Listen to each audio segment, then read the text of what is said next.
भारतीय reserve bank या RBI Bharat का केंद्रीय बैंक है। इसकी स्थापना 1 अप्रैल 1935 को हुई थी। आरबीआई का मुख्यालय मुंबई में है। यह देश की मौद्रिक और वित्तीय प्रणाली को नियंत्रित करने में महत्वपूर्ण भूमिका निभाता है। आरबीआई मौद्रिक नीति बनाता है और लागू करता है। यह बैंकों को भी नियंत्रित करता है और विदेशी मुद्रा का प्रबंधन करता है। वित्तीय स्थिरता सुनिश्चित करना आरबीआई का एक प्रमुख उद्देश्य है। आरबीआई सरकार के लिए बैंकर के रूप में कार्य करता है। यह अन्य बैंकों के लिए भी बैंकर के रूप में कार्य करता है। आरबीआई मुद्रा नोट जारी करता है। यह देश के विदेशी मुद्रा भंडार का प्रबंधन करता है।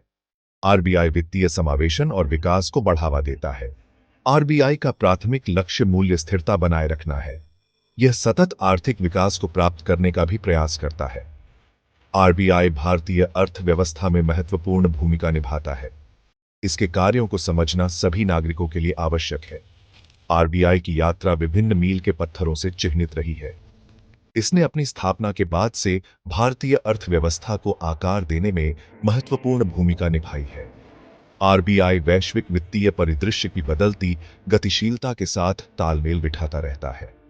यह भारत के लिए एक मजबूत और समावेशी वित्तीय प्रणाली सुनिश्चित करने का प्रयास करता है। आरबीआई अर्थव्यवस्था में मुद्रा आपूर्ति और ऋण को नियंत्रित करने के लिए कई उपकरणों का उपयोग करता है। ये उपकरण मुद्रास्फीति, ब्याज दरों और समग्र आर्थिक स्थिरता के प्रबंधन के लिए महत्वपूर्ण हैं।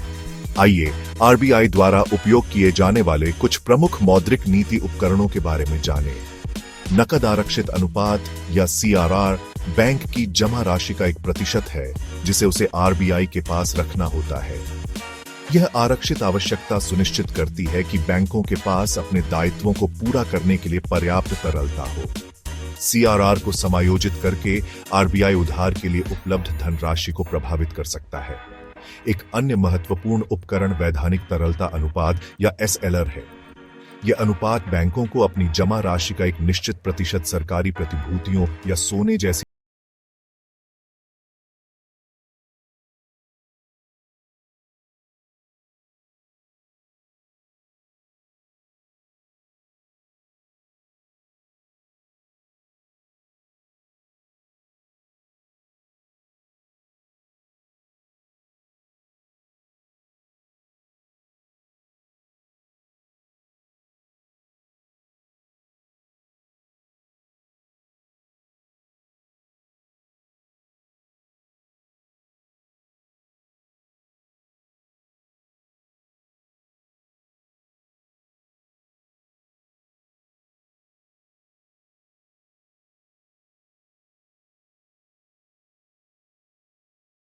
सकता है।